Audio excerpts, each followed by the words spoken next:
இதே சுகம் இதே சுகம் என்னாலுமே கண்டால் என்ன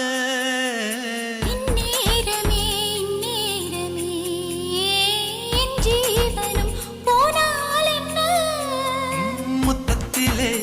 பல வகை உண்டு என்று சொல்லட்டுமா